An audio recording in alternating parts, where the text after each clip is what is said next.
Okay, the first thing I'm going to do is put my front and back exterior panels together, matching the side edges, the top and bottom, and also the markings you've put already in the fabric for the centre points of those pieces.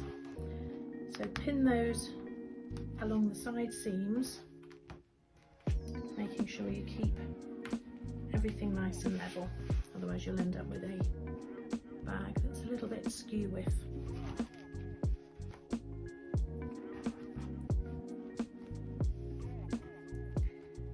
Okay, and then you'll stitch 1 centimetre seam allowance down the 2 side seams.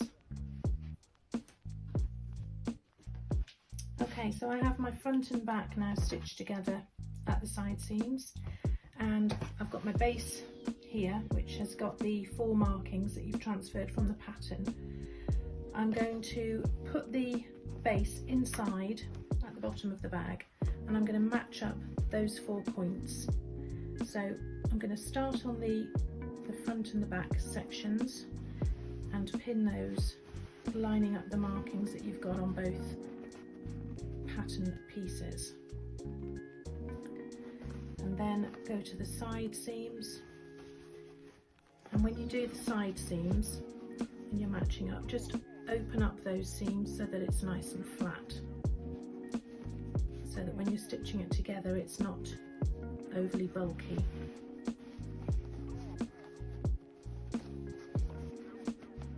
And once you've got those 4 matched up, then you can start the process of going round a quarter at a time, just matching those edges around the curve. And just take your time. You might need to put your hand inside and just make sure that there aren't any folds that you've caught in the fabric, so that when you stitch, the join between your base and your exterior panels is nice and flat, and you haven't got any pleats or anything in it. So that quarter is now done. So I'm going to carry on round, and take your time here. It's worth a few extra minutes. It's not a quick pin together. You need to make sure it's absolutely spot on. So continue round and then stitch all the way around with a 1 centimetre seam allowance. So now I have the base stitched onto the front and back bag, and what I'm going to do now is just snip into the curves around the corners very, very carefully, so that you don't catch the stitching that you've just made.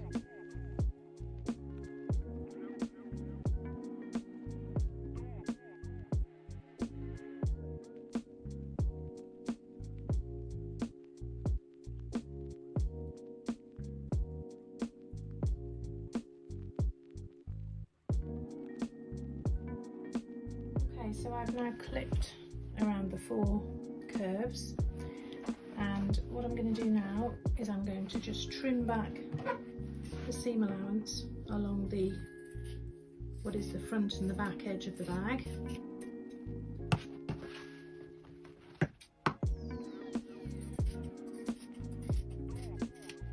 And then I'm just going to take the very tips of these triangles off. You'll still have the indentation.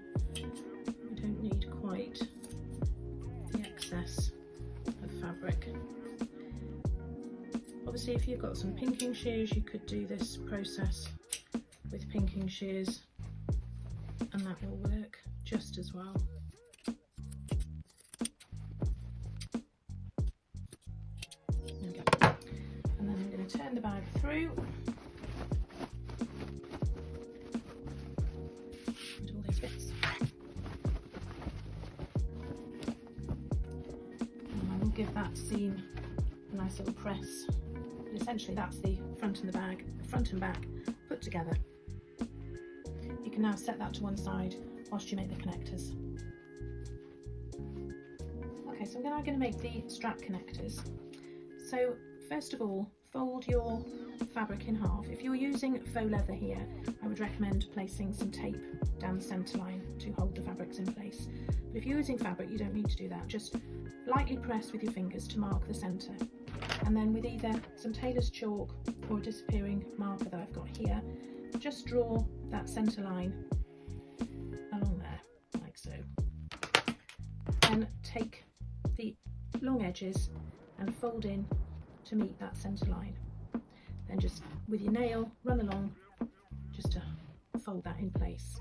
Okay, so you now have a strip with folded over edges. Then take your D-ring or your triangle ring, as I've got here, and thread that through. Now you need the top of the D-ring or triangle ring to be on the same side as the side without a join. Okay, so the flat edge of the ring is on the back. Then just roughly mark the centre there and fold both of the short ends in to that central point. You might need just to hold those edges in together like so. Okay, and then pin those in place because you're going to be stitching those in just one moment.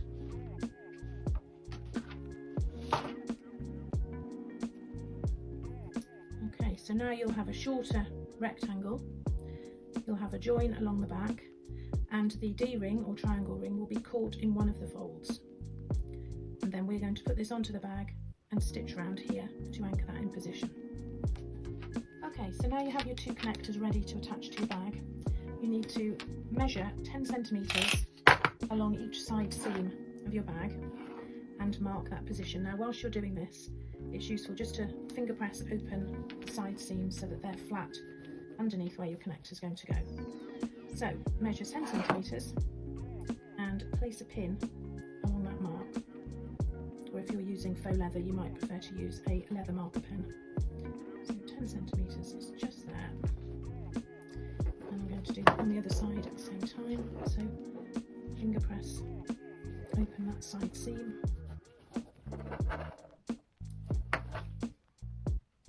and mark the 10 centimetre point.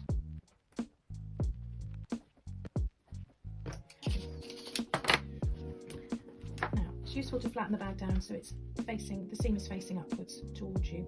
So you're going to take your connector and you're going to place the bottom edge of the connector along where you've just marked that 10 centimetre point, and you're going to line up the centre of the connector with the centre of the seam.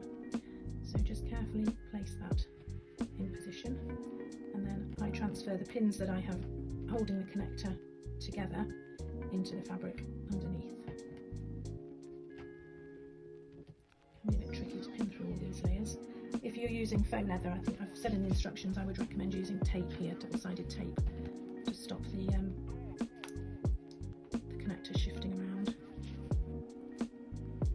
So just take your time, pin that in place, and then I can take out the one at the bottom marking the position. And there's one connector, and we're now going to stitch a square around here, and then we're going to go across diagonally. So stitch that all in one continuous action. You'll need to go back up one side, or both sides probably, twice to finish at the same point. Now when you start and finish, leave long threads so that you don't backstitch. You can then just take those threads through to the back of the bag and secure those with a knot. It's much neater than if you're backstitching. Okay, so I've just stitched both of those connectors on now, one on each side, and that's basically the exterior of your bag complete. So pop that to one side, and we're going to now make the pocket. So for the lining of this bag I've chosen a pale blue cotton, so I would like a contrast on that lining, so I'm using one piece of the exterior for the outside of the pocket and the lining for the lining. So I'm going to pin those fabrics right sides together. If you have a directional fabric, make sure you place the top at the top in front of you. Place your lining fabric on the exterior piece, and then pin all the way round, and you need to leave a gap in the bottom of about 5 centimetres so that you can turn the pocket through once you've stitched it.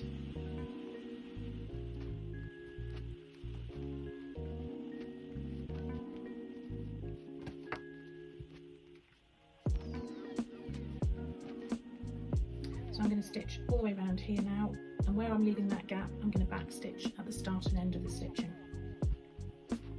So I've now stitched my pocket right sides together. I've left the gap in the bottom here so that I can turn it through, but before I turn it through I'm just going to trim off the corners. Be careful you don't clip the stitching with your scissors. Just take a diagonal snip across there, and then you can just fractionally trim down your seam allowances, but don't trim down where you've got the gap, so just fade that out at that point. You want to keep that the right length because it's much easier then to stitch it when you put it on your lining.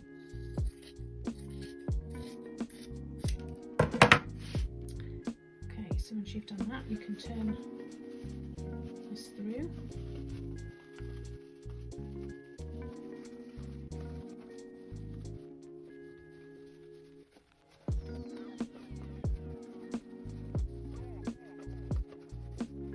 Now, to just get those corners out, I like to use a chopstick.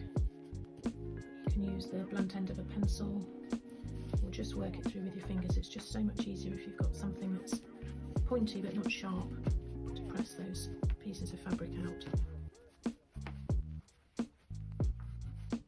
Okay, and I'm just going to fold the raw edges of the opening underneath, and then I'm going to go and give that a really good press.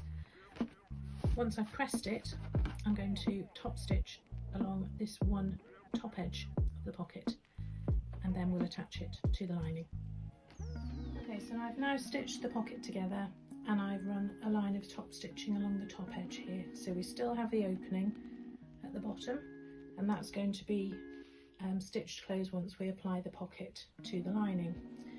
Now, on your pattern piece, you'll notice that there is a pocket placement guide.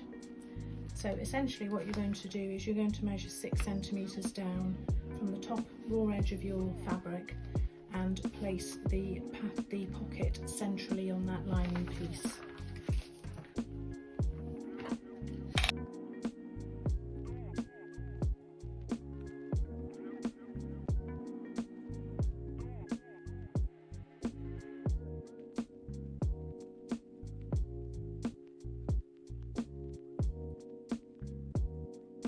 So then I can pin that in place, and then I'm going to stitch down the 3 sides, and that will then close the gap at the bottom of the pocket. Once the pocket is in place on the lining, you're ready to attach the facing. So I've done this in the exterior fabric and it's interfaced. So what I'm going to do is I'm going to place right sides together. The shorter edge, as you notice, one is longer, that's the top edge, so the short edge will match up with the top edge of your lining. So if you place them right sides together and then pin along those raw edges, and then stitch with a 1 centimetre seam allowance. Once you've stitched that, press the seam allowance down towards the centre of the bag, the bottom of the bag, sorry, and then top stitch just below the seam, a couple of millimetres away from the edge. Do that on both pieces. Okay, so now the facings are attached, the pocket is on, so you need to put your linings right sides together, match all the edges, but perhaps more importantly is to match the side where the facings and the linings join, so that when you stitch them together you've got a nice neat finish.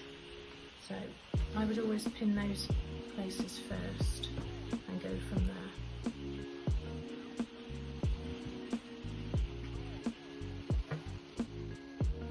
Okay, and continue pinning down the sides, and as you did on the front and back, you leave the bottom open because we need to insert the base.